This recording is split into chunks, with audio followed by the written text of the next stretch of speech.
वालेकुम स्टूडेंट्स। आज हमारा टॉपिक है properties of variance and standard deviation. ठीक है, आप देखें सबसे पहले यहाँ जो प्रॉपर्टी दी हुई है वो लिखा है कि आपके पास the variance of constant is equal to zero. अब आपके पास जब भी वेरिएंस किसी कांस्टेंट का होता है वो हमेशा इक्वल टू ज़ीरो होता है। ठीक है, नेक्स्ट प्रॉपर्टी आपके पास है the variance is independent of the origin.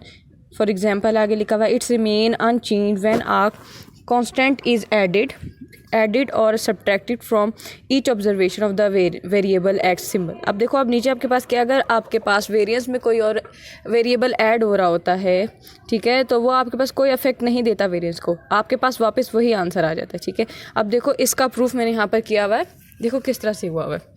यहाँ पर आप देखो, यहाँ पर आपके पास थी second property variance x plus a equal to variance x, ये चीज़ हमने प्रूफ करनी है। अब वेरिएंस का फॉर्मूला क्या होता है आपके पास, वेरिएंस का फॉर्मूला होता है आपके पास one over n summation x minus x bar का होल स्क्वायर। ठीक है, अब जो आपके पास x था तो ये x का फॉर्मूला बना। जब आपके पास वैल्यू हो गई x प्लस ए, तो जहाँ पर आपके पास x था वहाँ पर आपने क्या किया, x प्लस ए डाल दिया। लाइक आप यहाँ पर देखो, ये x था क्योंकि यहाँ पर x था, अब यहाँ पर x प्लस ए है तो यहाँ पर x प्लस ए आ गया और यहाँ पर x बार प्लस ए आ गया। ठीक है, ये वैल्यूज़ इस तरह से आ गई।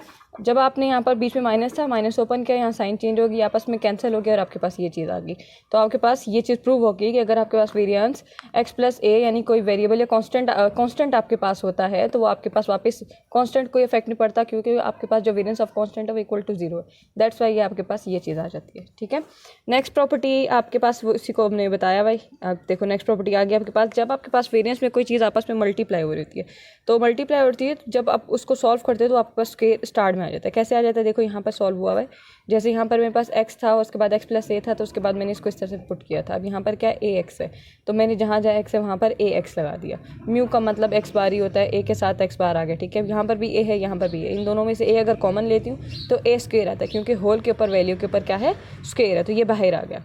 तो ये आपके पास ये वाली प्रॉपर्टी भी प्रूव हो गई। नेक्स्ट देखो, नेक्स्ट प्रॉपर्टी में क्या है कि वेरिएंस में जब दो वेरिएबल आपस में ऐड या सब्ट्रैक्ट हो रहे होते हैं तो हमेशा क्या होता है, variance of x plus variance of y, यानी कि जो दो वेरिएबल थे वो दोनों एडिशन में अलग अलग वेरिएंस आता है, बेशक वो प्लस हो रहे हो या माइनस हो रहे हो। ठीक है, इसी तरह ये आगे आपके पास प्रूव हुआ है। यहाँ पर मैंने क्या किया, वेरिएंस ऑफ x के यहाँ इसको लिया, यहाँ वेरिएंस ऑफ ये वाली चीज़। ठीक है, जिस तरह अब इसको कैसे चेंज किया हमने, जिस तरह आपके पास यहाँ पर x प्लस ए था, इसी तरह यहाँ पर x प्लस वाई थे, तो यहाँ पर x प्लस वाई ले लिया। अब ये क्या है, कंबाइंड मीन निकला हुआ है, ये म्यू का मतलब x बार ही होता है, x bar of x plus y. ठीक है, ये पूरी चीज़, इस चीज़ को इन्होंने डिस्क्राइब किया हुआ है। अब क्या किया इन्होंने, जहाँ पर इसको ओपन कर दिया, यहाँ पर जो x के साथ वाला था वो x के लिए ले आए, y के साथ वाले को y के साथ एडजस्ट कर दिया। ठीक है, नेक्स्ट देखो आगे क्या किया, फिर आगे इन्होंने यहाँ पर क्या किया, इनको सिंप्लीफाई कर लिया, ये ओपन कर दिया whole square, a square plus b square plus 2ab वाला फॉर्मूले के हिसाब से ये ओपन कर दिया। ठीक है, अब ये वाली चीज़ होती है, ये आपके पास होती है कोवेरिएंस, जो भी आपने नहीं पढ़ी लेकिन ये इक्वल टू जीरो होती है, तो ये चीज़ जो है वो मेरे पास कैंसिल हो जाएगी, ख़त्म हो जाएगी। नेक्स्ट आपके पास ये रह जाएगी और ये रह जाएगी। अब देखो ये क्या होता है आपके पास, ये आपके पास वेरिएंस ऑफ x हो गया और ये आ गया आपके पास वेरिएंस ऑफ y, दोनों के साथ 1/n भी था, पूरा फॉर्मूला आपके पास आ रहा है। तो ये इसी तरह आपके पास ये वाली प्रॉपर्टी भी प्रूव हो गई। इसी तरह नेक्स्ट प्रॉपर्टी आपके पास है। ठीक है, अब डी आपके पास क्या होता है, डी आपके पास होता है डेविएशन होती है। ठीक है, अब यहाँ से इन्होंने क्या किया, ये प्रॉपर्टी आपने सिर्फ ये सिग्मा को, ये सिग्मा इसको कहते हैं, ये वेरिएंस ही है लेकिन ये पॉपुलेशन का वेरिएंस है। ठीक है, अब यहाँ पर इसको सिंप्लीफाई कैसे किया, x माइनस म्यू का होल स्क्वायर है, यहाँ पर इन्होंने वैल्यू इसमें खुद से म्यू को म्यू आई यानी कोई भी एक वैल्यू है, कोई भी एक मीन है, उसको प्लस किया माइनस किया, लाइक एज या डेविएशन बनाने के लिए। फिर इसको सिंप्लीफाई किया, समीशन इसके साथ अलग कर दिया, इसके साथ अलग कर दिया, दोनों के साथ स्क्वायर्स आ गए। फिर क्या किया, समीशन अंदर मल्टीप्लाई किया, जब मल्टीप्लाई किया यहाँ x था इसलिए यहाँ समीशन रहा, यहाँ कोई x नहीं था तो यहाँ पर ये n बन गया। अब ये वाली जो चीज़ है वो आपके पास यहाँ से देखो, ये आपके पास ये फार्मूला होता है, अगर मैं इधर मल्टीप्लाई कर दूँ तो ये चीज़ आ जाती है मेरे पास, तो इसकी जगह हमने ये वैल्यू पुट कर दी। ठीक है, और ये पूरी जो चीज़ है ये d के बराबर होती है, इसकी जगह d आ गया। अब n इधर भी n कॉमन ले लिया तो ये चीज़ आ गई आपके पास। अब n और ये आपके पास ये वैल्यू इसकी इक्वल प्रूव हो गई। अगर मैं इसके ला के यहाँ पर डिवाइड कर दूँ तो ये वाली प्रॉपर्टी आपके पास प्रूव हो जाती है। ठीक है, यहाँ बुक से देख लो आप लोग, देखो ये क्या आपके पास, ये सब ग्रुप, जो सब ग्रुप्स आते हैं ना आपके पास डाटा में, वहाँ से मीन निकालने का तरीका है, वेरिएंस निकालने का तरीका। ठीक है, नेक्स्ट आप देखो आगे आपके पास यही प्रूव हुई है। आगे सेम आपके पास यही है सारी प्रॉपर्टीज़ जिसमें आपके पास स्टैंडर्ड डेविएशन है।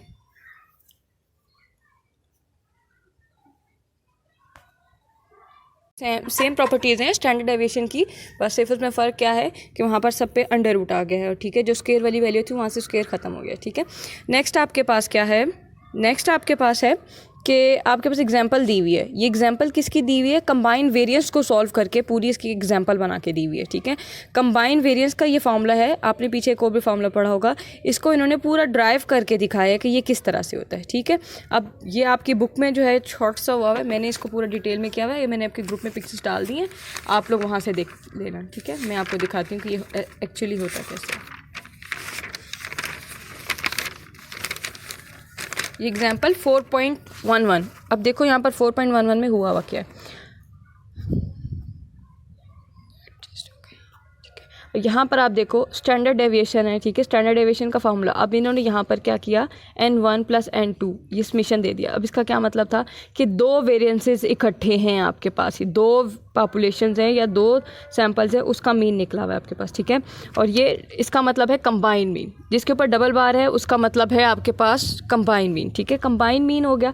देन आपने अब क्या किया कि इसमें मैंने इसको अलग अलग कर दिया। कैसे अलग किया? n1 के लिए अलग कर दिया, n2 के लिए अलग कर दिया। n1 और n2 को यहाँ पर क्या है, i का मतलब होता है कि 1 से लेकर n1 की जितनी वैल्यूज है वहाँ तक का एडिशन, और यहाँ पर क्या है n2, आप n1 से एक वैल्यू और ऐड करोगे और यहाँ से टोटल बन जाती है। तो ये आपने इसको इस तरह से सेपरेट किया, ठीक है।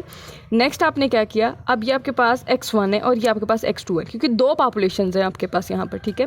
तो आप क्या करते हो कि x1 को खुद से यहाँ पर सब्ट्रैक्ट भी करते हो और ऐड भी करते हो, यहाँ पर x2 को ऐड भी करते हो, सब्ट्रैक्ट भी करते हो, ठीक है। अकॉर्डिंग टू दिस आप ये चीज़ देखते हो। तो यहाँ पर उस इसी तरह आपके पास पहले की वैल्यूज़ थी, हमें पीछे जो क्वेश्चन किया था उसमें हमने इनके ग्रुप्स बना के इनमें स्क्वेयरिंग लगाई थी। इसी तरह a² + b² + 2ab वाला फार्मूला बन गया, ठीक है। नेक्स्ट इसी तरह आपने इसमें भी नेक्स्ट वाले पार्ट में भी ये किया कि आपने फार्मूला लगाया और ये आपके पास सॉल्व हो गया। अब देखो इन्होंने यहाँ पर क्या समीशन, यहाँ पर आप लोग देखो, यहाँ पर आपके पास क्या है, समीशन जो आपके पास n1 से i से 1 तक का है वो आपके पास n1 बनता है, और दूसरे वाला जो समीशन वो आपके पास n2 बनता है। जैसे मैंने आपको यहाँ पर भी बताया था कि n1 के लिए और ये n2 के लिए है। यहाँ पर जो कंबाइन आपके पास मीन निकला हुआ है, ठीक है। यहाँ पर आपने होल स्क्वायर का फॉर्मूला लगाया, a² + b² + 2ab, यहाँ पर भी आपने वही किया। यहाँ पर x1 है और यहाँ पर x2 है, ठीक है। अब यहाँ पर फर्स्ट पे देखो, ये वाली चीज़ जो है ये आपके पास 0 हो जाती है, ठीक है। जब अब आप समीशन अंदर मल्टीप्लाई करोगे, यहाँ पर इसके साथ एडजस्ट होता है, समीशन आ गया। यहाँ आपके पास नहीं होता क्योंकि यहाँ पर ये पहले मीन निकला हुआ है, तो ये आपके पास n1 बनता है। और यहाँ पर ये जैसे अगर ये सम ऑफ डेविएशन बनता है, ये वाला पार्ट, ये जैसे ये, तो ये वाला पार्ट आपके पास 0 हो जाता है और ये वाला पार्ट भी आपके पास 0 हो जाता है समीशन मल्टीप्लाई होने के बाद। देन आपके पास बचता क्या है, ये वाली वैल्यू, ये और ये। अब यहाँ पर ये जो चीज़ थी ये n2 के बराबर थी, इसलिए जब यहाँ पर समीशन अंदर मल्टीप्लाई तो ये n2 बन गया, ठीक है।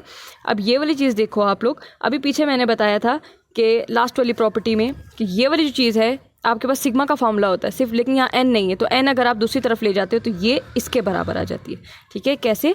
आप यहाँ पर पीछे अपनी जो पीछे क्वेश्चन किया था उस पर देखो, ये वाला पार्ट देखो आप लोग, जैसे ये था, ये वाला फार्मूला था, ये इधर जाके मल्टीप्लाई हो गई, ये चीज़ हो गई। यहाँ पर सिग्मा लिखा है, यहाँ पर एस है, यहाँ पर ये देखें आप लोग, ये चीज़ आ गई, ठीक है। अब ये सारी, ये इसकी जगह वैल्यू आ गई और इसकी जगह भी ये वैल्यू आ गई, ठीक है। अब ये क्या चीज़ है आपके पास, ये n1 है, इन दोनों में से आपने n1 कॉमन ले लिया, इन दोनों में से n2 कॉमन ले लिया, ठीक है। नेक्स्ट आपके पास क्या आ जाती है चीज़, अब s वालों को इकट्ठा कर लिया और x बार वालों को इकट्ठा कर लिया। अब इसको मैंने कह दी, ये मेरे पास है इक्वेशन 1। अब ये इक्वेशन 1 मैंने क्यों ली है, बिकॉज अभी मैंने इसकी और इसकी वैल्यू लगाना बाकी है। तो मैंने क्या किया, यहाँ तक इक्वेशन 1 किया और इसको यहाँ पर स्टॉप कर दिया, ठीक है। अब आपके पास जो कंबाइन मीन का फार्मूला होता है वो क्या होता है, ये देखो आपके पास ये कंबाइन मीन का फार्मूला लिखा हुआ है, ठीक है। ये कंबाइन मीन का फार्मूला है। अब आपके जो क्वेश्चन में ये देखो x1 - x डबल बार मतलब कि कंबाइन मीन, वैल्यू पुट की, सिंप्लीफाई किया, तो ये आपके पास आंसर बना इसका, ठीक है।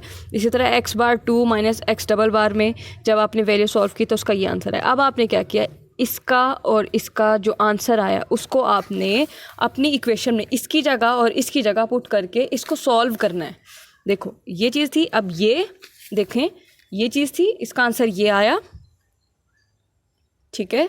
अब ये जो चीज़ है वो इसका आंसर जो आया वो ये आया। अब इनको मैंने इकट्ठा लिख दिया है।